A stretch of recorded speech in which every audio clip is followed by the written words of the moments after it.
Welcome to another Cliff's List webinar, and today I'm very pleased to have Ron Lewis on with us. Ron, in case you're not familiar with his name, has been around a long time with his very famous book, How to Succeed with Women. And now he's, it's been a long time we've been sort of known each other, and it's a good thing to have a chance to talk after all these years. Ron, maybe you can, for the people who don't really know much about you, or maybe you can give them an introduction about yourself and, what you've done, who you are, this sort of thing, and again, mainly related to how you got involved in helping guys become more successful with women. Well, first of all, it's a real honor to talk to you, and I've known you for a long, long time. So, and I appreciate the work you're doing and kind of like your approach that you've been so immersed in this and so dedicated into the work for, I don't know, maybe 15, 20 years, right? I mean, That's it, yeah. Yeah, so I wrote, co-wrote How to Succeed with Women. Gosh, I think it came out in,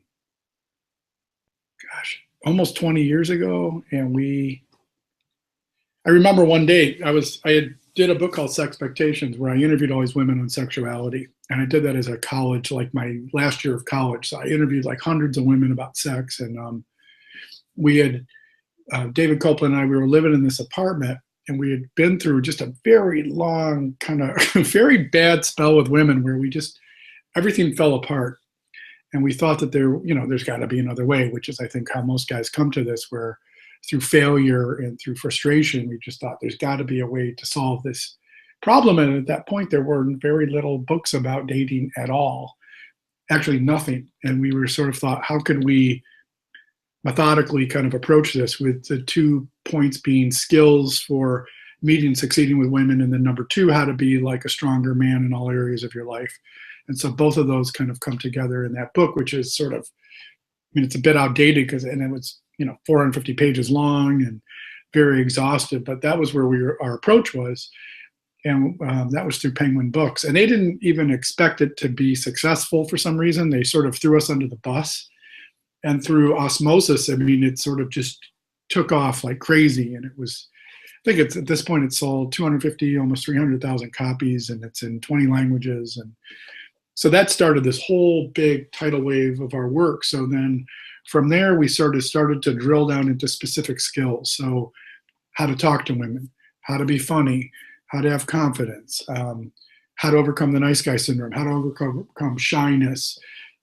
We patterned one of our programs after Tony Robbins' 30-day, I don't remember the name of it, but 30 days to massive success. And we did that with the skill build, one of our audio courses called the Mastery Program. So, and then later I did stuff on sexuality. And that was a video series I did recently, I think a year and a half ago, about how to improve your sex life. And then more recently, I've been more focused on the personal development end and really looking at what are the underlying sort of characteristics or actions from a integrity standpoint and a worldview standpoint that create success in men. So that's my new book project. Well, that's pretty good. So tell me a little bit about how you, I guess, learned about the things that work for you. I mean, it's obviously they've evolved over the years, and I guess I'm curious how you wrote the book in the first place. It sounded like you went from a place where you weren't having a lot of success to figuring it out. Tell us a little bit about that. Well, I mean, it really dates me. So I'm almost 50 years old. This is before the internet. There was no, fastseduction.com. There was no Cliff List. There was no sharing of ideas. So it was more like for me, when I was in high school, I was in a punk rock band, and I was actually really successful with girls and women. And then after that, after I kind of went to college, everything fell apart. So, I mean, I had a background model of how to succeed with women in terms of self-confidence and the background of experience. But I think that for us, it was a little bit like the blind leading the blind. We were like, let's attack this. We had a lot of time on our hands. I'm older now. I don't know if I could throw this much time in it, but we went after every single thing like a science experiment, where how am I going to approach women? Where am I going to meet them? What's the number of approaches I need to do to get a phone number to have sex? How do I juggle multiple women? How do I use each success to jump into the next success. And we took this on together. So we would sort of compare notes and whatever, and mostly through failure. But we started to isolate stuff that was replicable in our own lives. And that's what went into the book. And what we tried to do, and I still think that this is the right approach in terms of taking these basic frameworks and customizing them to each person's personality. And we tried to be as broad as we could in the book so that guys who were shy could find a pathway to success, or guys who already had some background with success could find more tips that would be successful. And that's certainly been the feedback we got. And I used to do a lot of the taking guys out to bars. And I did hundreds of seminars like that as well. So I would apply it in real time as out in the field. I always had the impression that you guys sort of focused more on the beginners. Is that an accurate impression? I don't know. It was a entry-level thing, but our seminars weren't like that at all. I think that our target demographic and the guys I'm still most interested in working with were guys who have shyness, who are succeeding in many other areas of their life, but this area they don't feel like they can be themselves in. And I think to those guys, stuff like mystery method or the RSD stuff is incompatible or doesn't feel like a natural fit, so that it's more of a structure to fail. So I don't know if they were beginners or not, but certainly we had a lot of crazy experiences when we were doing seminars. So how would you sort of overall describe the difference between what you would do with somebody going out with a guy compared to the other, I guess, competitors out there, the RSDs of the world, the mystery method, this sort of thing? Well, I honestly at this, I'm seeing this through this age of being 48 and have done this for so long, and some of the news that's over the past few years that the RSD guys have been looking like they're encouraging rape and all these scams that have happened, and stuff that I don't want to be associated with. So to us, we saw that this sexuality was a component of personal growth, and that when this wasn't firing, or when you didn't feel confident expressing yourself sexually in the world, it was affecting all the areas of your life. And so we approached it more holistically, as opposed to memorize this, do this, then you're going to have this result. We were focused more on the type of man that you want to be, and how does sexuality or approaching women or feeling like you can talk to any woman anytime fit into like a bigger view of yourself. And so that's always the position I held. But when I took guys out, it would be more dealing with underlying fear, like what's underneath the block, as opposed to focusing superficially on a block itself. So it would always be some type of anxiety or anger at women or frustration or whatever, and then really trying to assess that more in a like transpersonal methodology. So I think that really is a contrast in between how we were approaching it and how they were approaching it. And a lot of those guys who were, whatever you want to say in quotes, failures with mystery method, RSD, would come to our stuff and get a lot of help and find maybe a more naturalistic way of succeeding with women. What can you be a little specific about what you would do with, say a guy who's shy or something like that, or has problems approaching? Like, how did you actually specifically deal with it? Well, I used to do an approach camp seminar, and I still do that on occasion, where we're dealing with desensitization process. So in that regard, when somebody has an anxiety or a particular fear, you're doing the process called flooding, where you're going to flood their system, and you're going to do so many approaches that it no longer has a grip on them or no longer provokes any anxiety. So we would do that. So over one day, we're going to do 100 approaches and measure that, and kind of measure more on a feeling level, on a somatic level, like, do you feel a difference, basically? And then from there, what's the next step in terms of expressing sexuality? That's a whole other, I would put that in a different bucket than approach anxiety. And the problem that I would have with RSD or with the mystery method is that most of these guys felt like they had to put on a superficial coat or a superficial personality that wasn't holistic, so they couldn't maintain it. So that when they finally were actually interacting with somebody on more of a instinct level, they didn't know what to do, and they felt like they had to hide parts of themselves, and it ended in failure. So that's the reason I approach it the way I did. And I guess how successful did you find your method?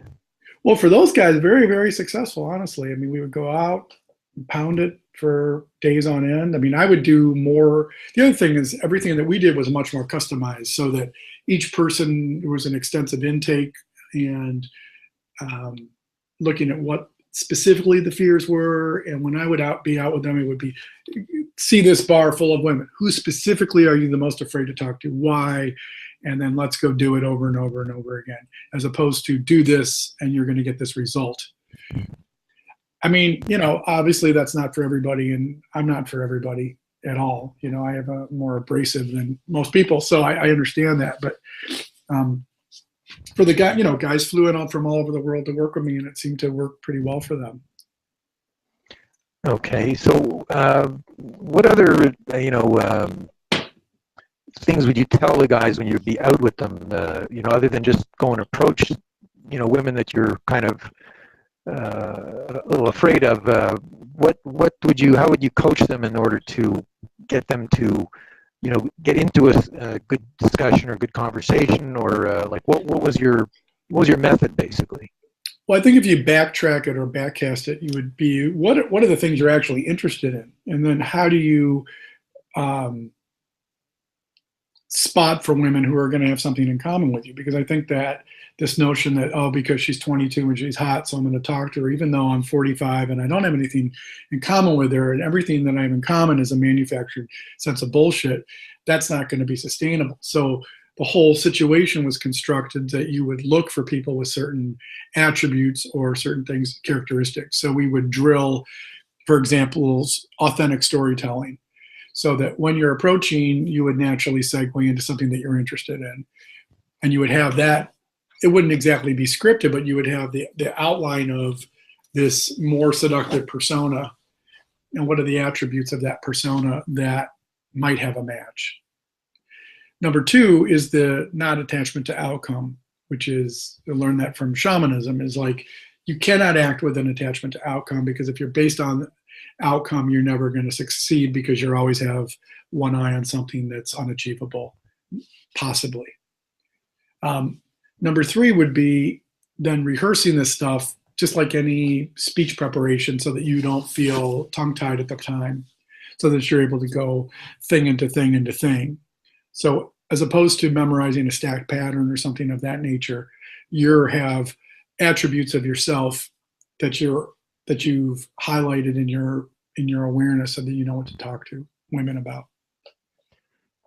And as you taught a lot of these guys, what did you pick up sort of a variety of improvements? Like for example, if you started off with having them just approach women, but then maybe figured out ways for them to be more successful with each approach, rather than having to just go through failure after failure.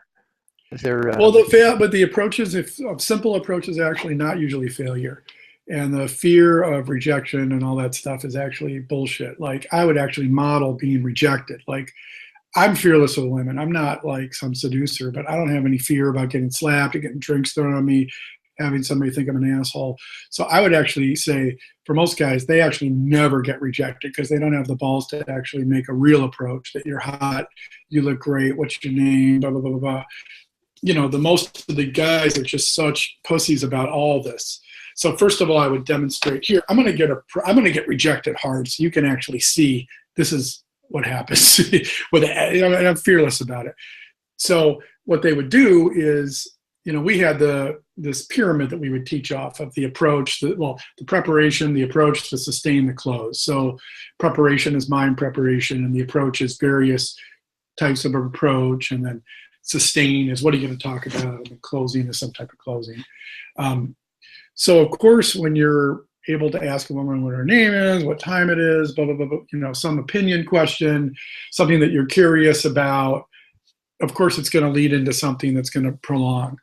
I mean, I think that's a no-brainer, but I think that what the problem with your question is, you can't bypass like the reptilian brain. You can't bypass the fear and panic and the freezing that happens when somebody's in shock, you know.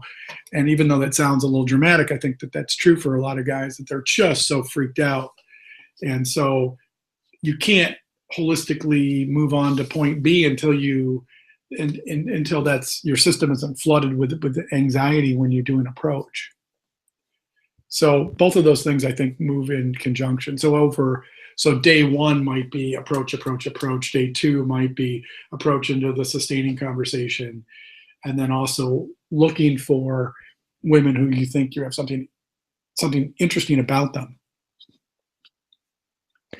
Okay, and so how did it progress? Let's say, for example, you approach the women, and then how did you sort of structure the interaction in terms of, till I guess whether they got a date or they took the woman somewhere right there, or from where they're meeting them, or I guess I want to walk through the relationship basically, how you sort of. Well, I mean, I think that's pretty like. I mean, I think in all those situations, it's always kind of like an obvious sort of set of things where, the conversation leads into something more, be it a number, hanging out, bouncing to another location. I mean, those sorts of things would be the no-brainer segues. But I mean, that approach though, see the not the problem with that, but the issue is, so if you were going to be the man you wanted to be with women, how would you act? And if you were the man you wanted to be with women and fear wasn't driving you, what sorts of interactions would you like to have happen? And if that was the case, what would it look like? So without the outcome base of I'm chasing getting laid as my ultimate outcome, or it has to look in this particular way, because for most of these guys, that actually wasn't the outcome. They wanted to become fearless. And when they were fearless, then they wouldn't beat up on themselves and feel like shit and feel like this sense of self-betrayal. So the segue was more being able to go after exactly every single woman without reluctance or without resistance. And at that point, being able to say the things you wanted to say, even if it was going to lead to rejection or a woman thinking you're gross or coming on too strong. So those were more the measurement systems that I was dealing with. Does that make sense, or does what I'm saying not fit with what you're asking about? No, that's I understand. I just I'm sort of asking you more about how did you sort of guide these guys along in the after they've sort of opened. I'm not sure what you seem to yourself use a more direct approach, but you sounded like most of your students were too full of fear to be very direct like that. Well, I think that's where they were going to, is to become more direct and then celebrate your victory. Kind of this whole process, going through a rejection process or going through a celebration process and reframing each interaction as a success because you're doing something, and then talking. So then each time, kind of going through the system of what happened and what didn't happen, why did it work, why didn't it work, and then ultimately. Looking at what is closing to them. Does it mean taking them back to your hotel? Does it mean instant makeouts? What does it mean? How do you make it physical? And make it physical without being like a rapey slime bag. So, I think in each of these things, there's a myriad of options, as you know, because of all the people that you interview. There's a myriad of ways to do all these things. And the question is, what's going to be more representational of your authentic voice with this stuff? So yeah, okay. No, I was more looking for how you would, let's say you've got a guy who hasn't had any much experience, and you get him to sort of go and approach a woman. You obviously try and get him to get into a conversation or start talking about things that you have in common with them. And I guess I'm looking for how you guided them through from there to the next steps. And then, the second date and I guess getting into more serious involvement if they wanted that. Well, the serious involvement thing is a different question. I mean, the issue would be like if you have a matrix in front of you, you want sex or relationship. She wants sex or relationship. How do those things match or not match? So she wants a relationship. You just want to have sex. That's not a good match. You want a relationship. She just wants something temporary. I mean, part of it is understanding what you're creating. I mean, I wasn't so much, especially crash course boot camps dealing with people who are looking for relationships. I mean, I coach people with relationships because that matrix and all I think that that's a completely different approach. That's a very different way to start to interact with a woman about building a relationship in the container of a relationship. So we were mostly going after fast, go in, go out, push this as hard as you can so that when you're home, it's not that you've done this so many times you're not afraid, and it's natural. It's easy for you to start conversations and sustain them. So, the seminars themselves were like most seminars. Some of them were in the classroom, some were out in the field, some were with a lot of homework and role playing with even the other guys and telling the stories over and over, and doing these exercises to build up confidence and energy, so that you wouldn't be, so you'd be basically fearless in the field, and you'd have this stuff down so well that you weren't afraid to ask for the phone number. You'd come up with your own sort of close in a voice and in a language that made sense to you. So those are the things we would drill. And how did you deal with the guys who had real problems with this? Did you have any sort of methods of sort of getting them to do what they were having problems doing, or getting more successful in whatever they were trying and that wasn't working? Well, that was like half the guys. I mean, there were guys like I'd be in Florida and they'd be packing guns and if you do this kind of stuff, I'm sure everybody you interview has a bunch of crazy stories about, the testosterone world and the aggression, and guys who were having panic attacks, and people with social anxiety disorder. I mean, there's all those guys or people on the spectrum of Asperger's who are just so socially awkward. Partly, like, I guess what I'm trying to say is that if you do building block approaches and keep it at that and do that for hours at a time until that has no effect on your mind, it's easy to then transition into a longer conversation. And partly, I think that, if you're very shy and you go to like a dance club, that's a really rough environment, or, people doing approaches on the street, that kind of stuff. These are really tough environments for shy guys. So we would try to find more intimate places that were more obvious, where the pressure was lower, where it was quieter, where it was a more relaxed environment and more natural to somebody like that. So, I mean, they would do it because I would push them and I would be in their face, or sometimes I'd just make them go with me, or, guys would do it. Every guy kind of had a breakthrough experience in terms of approaches. And then secondarily in the classroom, looking like, okay, here's your life. What can you do to be more social? What are the environments that you could do right now if I put a gun to your head to go meet women that you would feel somewhat more relaxed in? What are the most stressful ones? Okay, what's the low-hanging fruit in this situation? And I would even say that sexually. I mean, guys who don't have a lot of sex are like confused about what sex is. So I would have them try to get as much sex as they could to kind of dispel this myth that it's a huge deal and that women don't want sex, and sort of all this Judeo-Christian bullshit around ethics and morality around sex, when, my approach was always, if I'm a great guy and I'm friends with a woman, by extension, she will have sex with me because she likes me and she trusts me and she knows I'm not an asshole. And the world is full, 80% of douchebag asshole guys who women don't want to be around. And the real separation is to not be an asshole. And that because women mostly don't trust guys because the fears of rape and just all these jerks, that simply by being a decent person in those environments, you stand out. Right. It's interesting because, the way I see it is that a lot of the people who come to you for this education, they suffer from a lot of these social deficiencies in terms of their behaviors, and I guess you probably have to deal with the different solutions for each one. Well, that's how I approach it. I mean, and then I don't know, maybe 15 years ago, I started getting into shamanism, and I was going to ayahuasca ceremonies and all this stuff. So that started just changing how I viewed all of this stuff in terms of like an indigenous framework of relationality, that we're all connected on the spiritual level. And it changed how I was relating to the dating stuff because it lessened the significance. I mean, I guess for me, like, dating has not been an issue in sexuality for a very long time. It's not something I even honestly think about.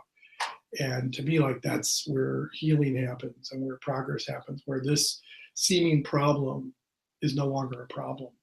And so honestly, that's where I would try to drive guys. And that's where, like, I coached a lot of guys in getting married and in long-term relationships. And I eventually got to the point where the guys who were really on the fringes, who were just, wanting to do mystery method stuff, I just didn't want to work with them because I didn't feel like they were coachable. They weren't open to a different way of viewing it. They were stuck in an old paradigm. And that the guys who were the shy guys were the guys I felt like I made the most progress with. Because I think they needed that in the marketplace, I don't think people were approaching it the way I was approaching it. I mean, I have a PhD. I was, at the time I had a master's degree. I mean, I was really focused on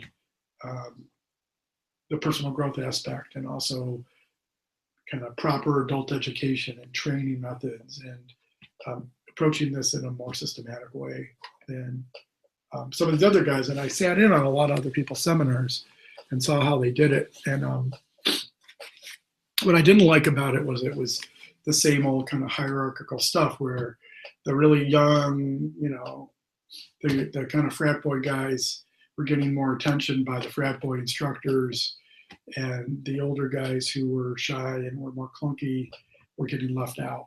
And so that's kind of how I started to kind of create my own niche within that market, because those guys became part of our, our rebel family, or whatever you want to say, where I felt like they needed the most help. Go ahead.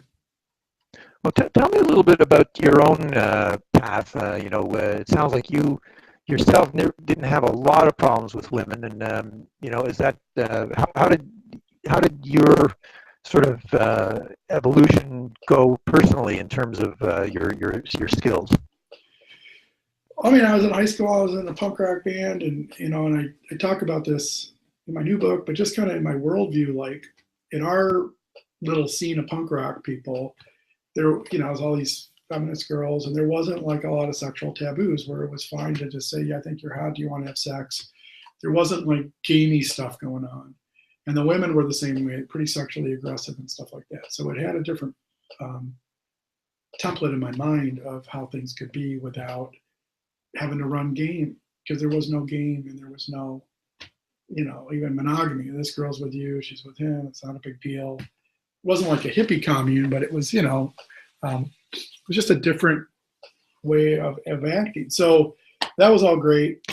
And then I was in a band, for a long time and toured around the country. We'd opened for people like the Henry Rollins Band, stuff like that. And then it all dried up one day. And there was a long period where it was just a sexual wasteland or desert, and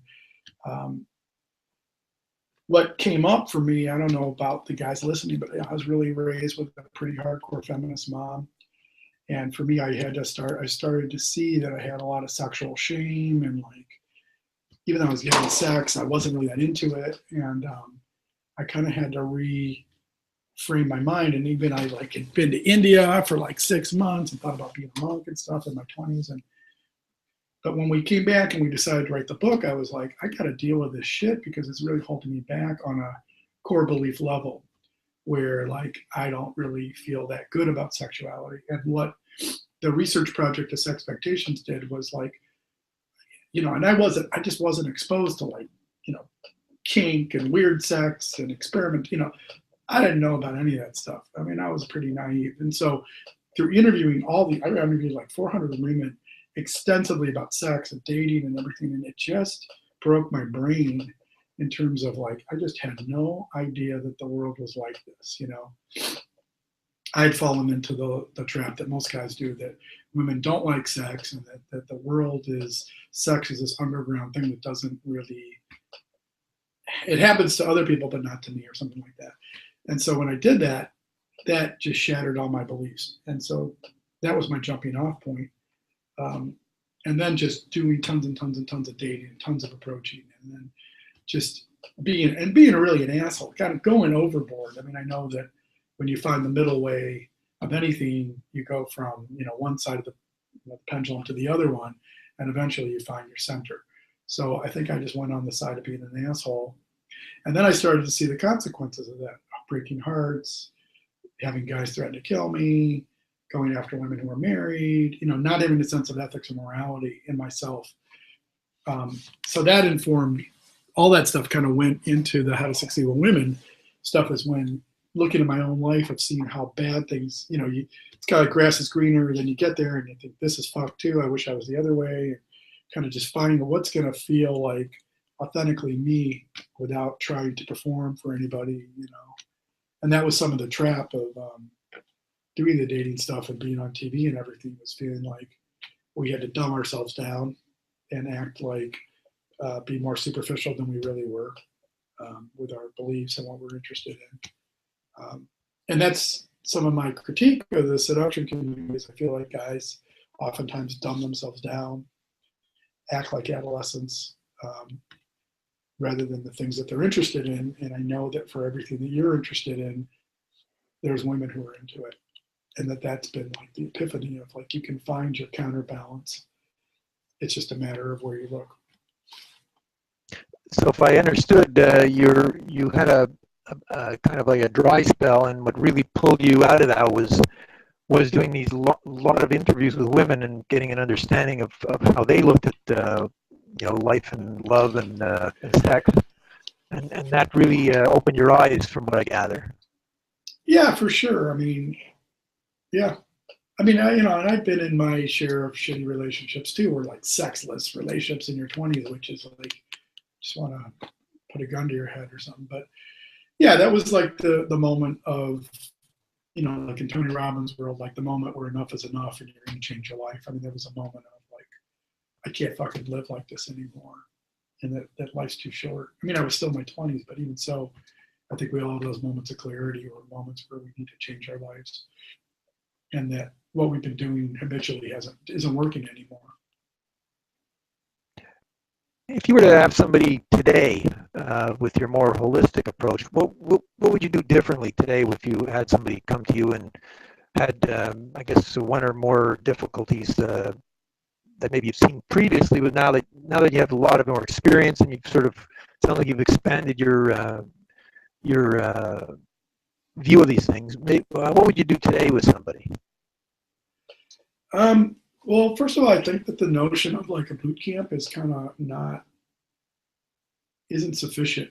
I mean, I think some of this stuff is long-term work. And I mean, I think it's a testament to like what you're doing. You've been doing this for a long, long time. And I think that looking at this more from the model of mastery, of the tipping, like the Malcolm Gladwell tipping point, you need 5,000 hours to be a master of something. I think it's unrealistic to take somebody and dangle a carrot that in 48 hours you're going to have this massive breakthrough. I think for me, and the work that I've been doing more recently, is to work with guys for much longer periods of time, be not only more realistic about the time they need to invest, but more realistic about the time that I need to be with them, and that holistic change takes time. I mean, it takes months. I mean, I think that guys kind of minimize the work that's involved. Like, I started doing jujitsu last year, and I suck, and I'm a white belt, and I've got maybe 9 months in, and I'm really shitty at it. And, it's going to take me years probably to get my blue belt.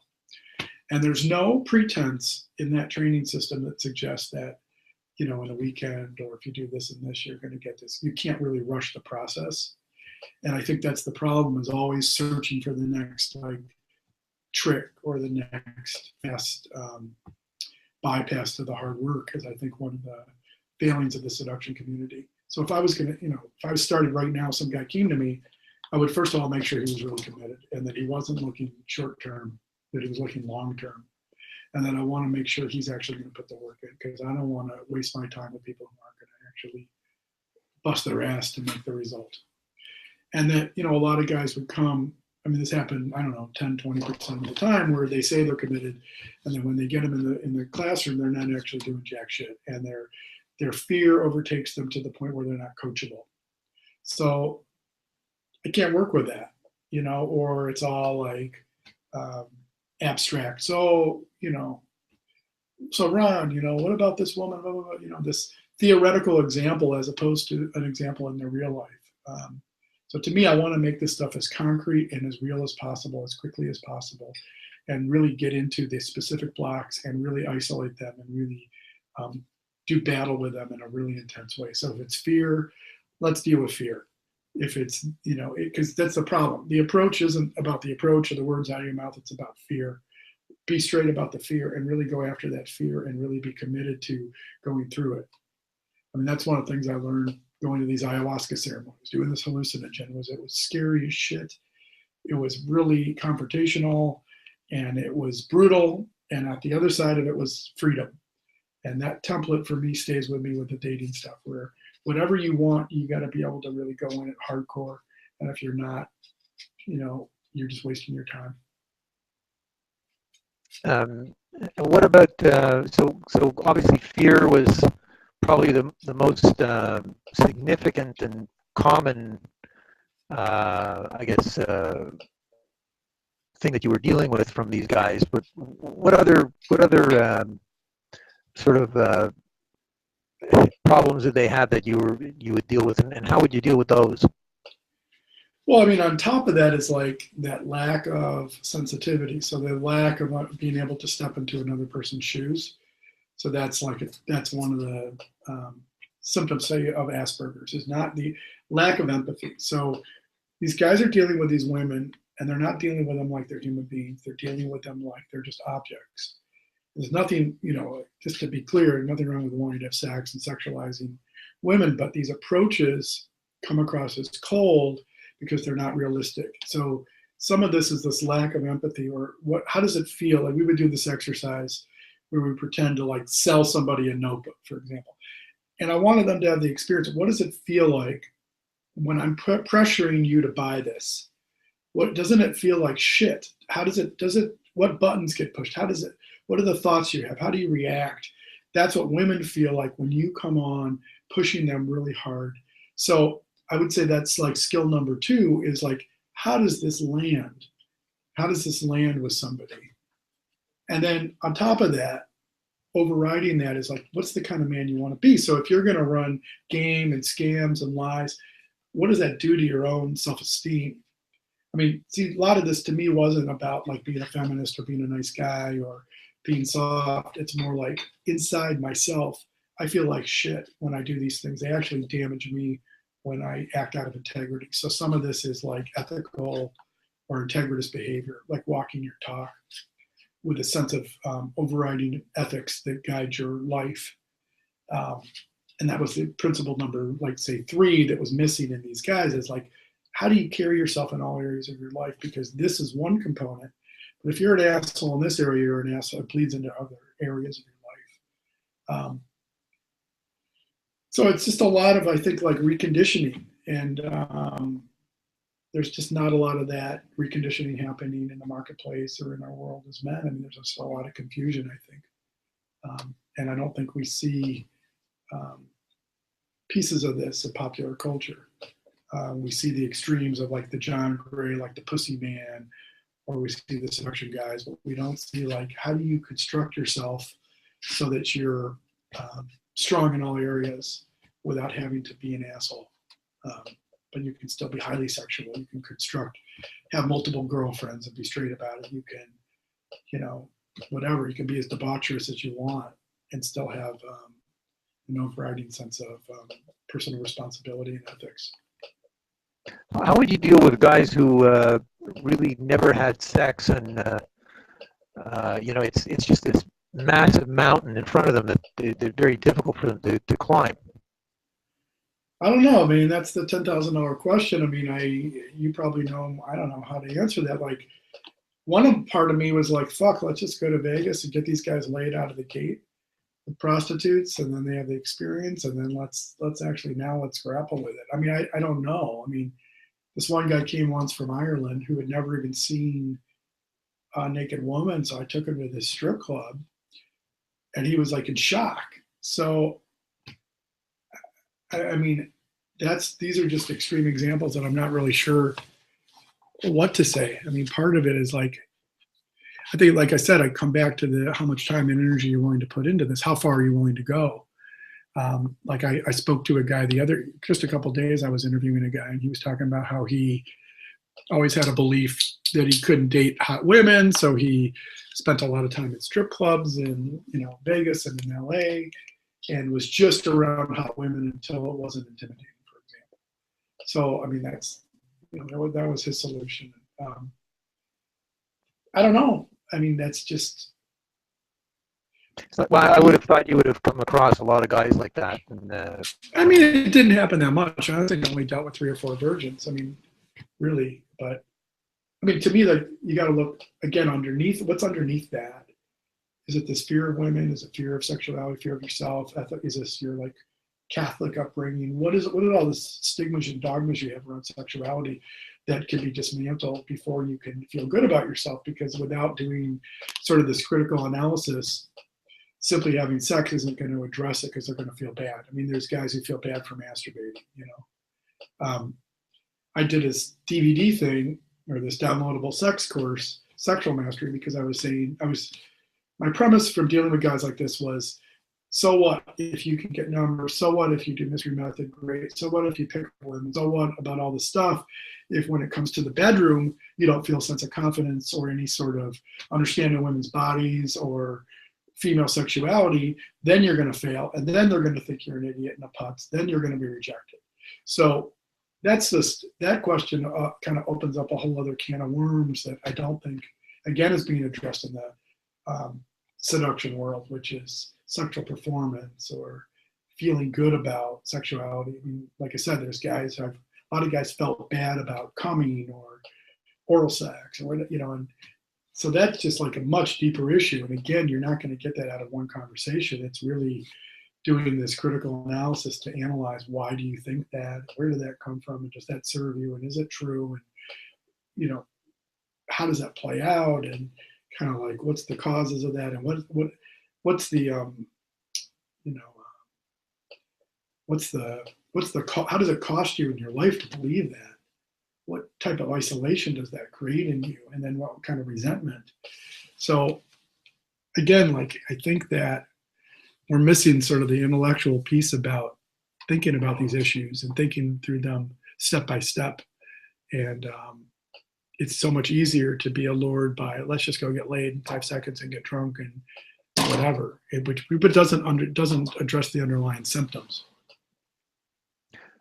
One of the things that occurs to me while I'm listening to your description of how you would deal with these guys is that it sounds like everything is just very on the level straightforward, rather than and not that I'm sort of suggesting that people don't be straightforward, but there's a certain amount of finesse sometimes involved with dealing with women, and I guess curious about your thoughts on that. Well, I mean, it depends on who you're talking to. I mean, you're dealing with, so if we have this pyramid, as we go up this pyramid, it's more and more finesse, more and more subtlety. But if you're dealing with a guy who can't even say hi, he can't get the words out of his mouth, he's not going to have finesse. So I think that that level of sensitivity comes from experience, and it comes through repetition. So there's this mythos about this ultimate seducer, for example, that knows how to do all this stuff. He's suave, he's perfect in every way. He never struggles, he never fumbles his words. And that's a myth, it's not true. I mean, like I said, the finesse comes in like a connection. There was an interesting article, I don't remember where it was years ago, but it was like some woman in some woman's magazine went on a bunch of dates with guys in the seduction community. And the guy she went home with was the guy with the least finesse. So I think that there's a little level of unrealism about what you're even saying. So the guy who was all suave and perfect, she saw him as running game. There was a guy who was cool and open and sweet and actually was connecting to her, or at least she perceived that to be the case, but like didn't know much about wine or something like that. And the fact that he was like, honest, or pretending to be at least honest about his imperfections was attractive to her. And I think that that is often the case with women, is that the smooth guy actually doesn't get women, or he gets a particular kind of woman, a superficial woman who, for me, like I would have no interest in. You know, like I find those women incredibly boring and kind of just disgusting to be around. So, Well, I wasn't necessarily leading to the guys who have, sort of being suave and this sort of thing. It's just that there are um, things that you learn as you deal with people that you do a little bit differently than when you have this great fear of them before, when you start talking with them. And I was just curious if there were any sort of things you taught them other than um, things that are sort of the benefit of experience.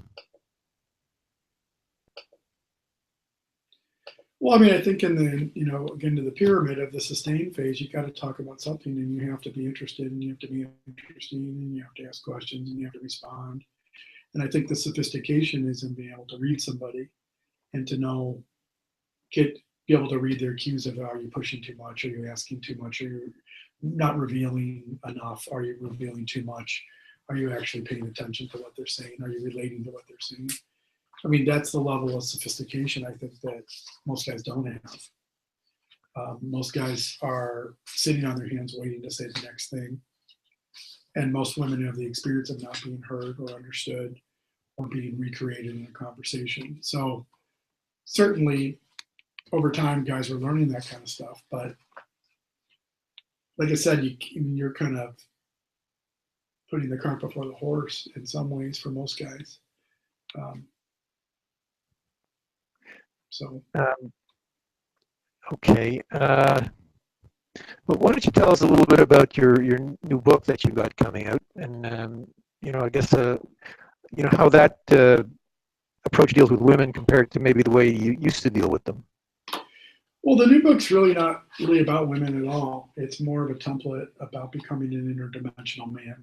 And so for me, kind of like I could sum up a lot of the things in our discussion around authenticity and what are the components of authenticity. And so much of the world, and as guys, is, I would call it like living inside out versus outside in.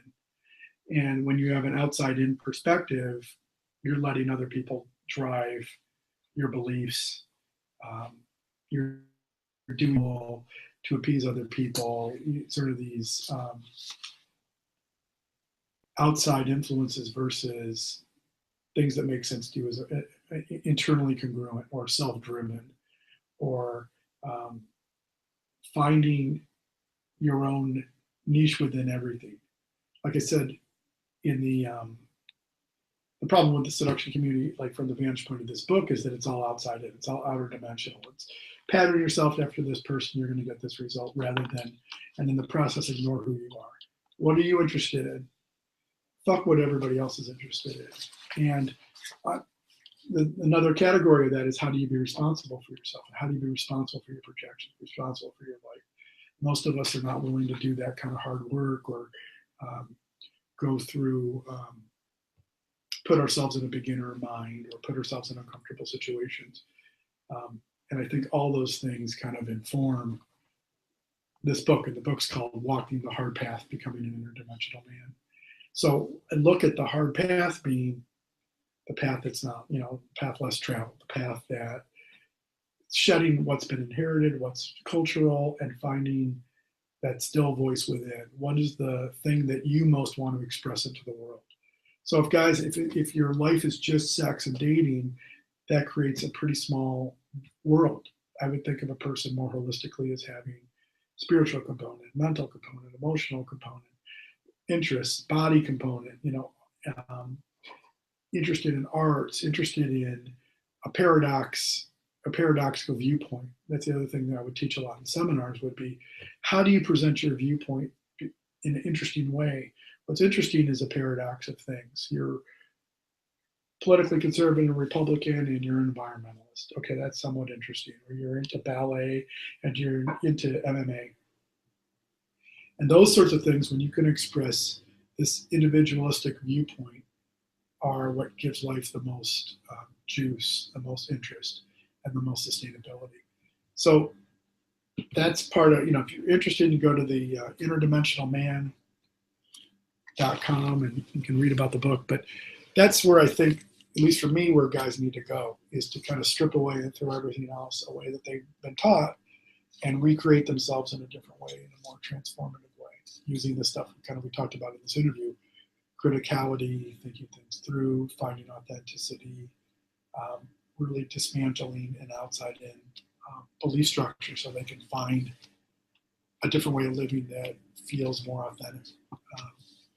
And that's ultimately where I came to with the dating stuff in the seminars. Was this, to me, had a lot more juice than go talk to this woman. Oh my God, she's got big tits. Oh, let me go tell her a story about when I was 9, I fell off my bike. That lost its juice for me. And through the stuff of ayahuasca and shamanism and kind of stages of maybe maturity as a man, that stuff just became a lot more interesting to me. And then the coaching that I was doing with guys and doing workshops for men on all kinds of topics, male initiation, stuff like that, that stuff became just a lot more interesting to me. And it seemed to produce better results than strictly focusing on approaches or sustaining or picking up strippers or day approach. These things had a different context. So, It's definitely sounds like a new approach, compared to a lot of the other guys in the community. Although there is, I think, to some degree, a trend towards being a more, whole person compared to, someone who's just focused on this one aspect of learning how to deal with women and not dealing with the rest of your life. And yeah, I mean, for sure. Like, I'm still friends with some of the guys in the community. I know there's guys, it's not like this revolutionary, radical approach, but I think for me, and I think I've found a way to codify some of those ideas in a way that makes sense to guys. I mean, there's this quote by Gary Snyder, the poet. He says, talking about the wild mind. And to me, like, this is the inside out mind. It means self-organizing. It means elegantly self-disciplining, self-regulating, self-maintaining. That's what wilderness is. Nobody has to do the management plan for it. So I say to people, let's trust the self-disciplined elegance of the wild mind. Practically speaking, a life that is vowed to simplicity, boldness, good humor, gratitude, unstinted work and play, and lots of walking brings us close to actually exist to the existing world and its wholeness. I mean, to me, like, that gives it more of a snapshot of the kind of man that I want to be and be able to walk the path that I want to walk. And that when I can do that, sort of the sexuality and dating, that kind of stuff works itself out. And it gives me a way to approach it more authentically and more the way I want to live my life, like on my own terms. And that's what I'm hoping to get across in the work I'm doing. I also have a podcast, and we talk about these ideas in the podcast and kind of interview just different kinds of guys in the MMA world and guys in the art world, and transgender people, and trying to unpack what it is to be a man in this age in an authentic light, or through this lens of interdimensionality. So I don't know, hopefully that makes sense. It's not just a bunch of mumbo jumbo, but I always appreciate an opportunity to talk about this stuff. No, I definitely appreciate your taking the time to go over this. I mean, I don't think we've had a long talk like this in all the years we know each other, so this was a good experience. And I appreciate what you're doing, and I think that like for me, like I said, this is all about healing and wholeness. And, when this is an area of your life that's fucked up and you don't feel good about it, it's hard to feel good about your life, and it's easy to get depressed and feel that sense of hopelessness. So, I mean, I think that guys need this kind of healing and this kind of breakthrough in their life so they can get on with their life and feel good and enjoy their life and enjoy relationships and sexuality and all that stuff. So I'm happy to have been part of the community too. Well, I want to thank you for taking the time with me, and I just want to mention that if anybody listening to this decides to go and buy Ron's book. If you email me and let me know that you and him, and let us know that you did buy it because you found out about it through CliffsList, I will send you, in addition, a free bonus product as a thank you for having pursued this through CliffsList. And Ron, I want to thank you again for having taken the time, and appreciate this, and hopefully we'll be talking again soon. Yeah, I appreciate it. Thank you very much, Cliff. I appreciate it.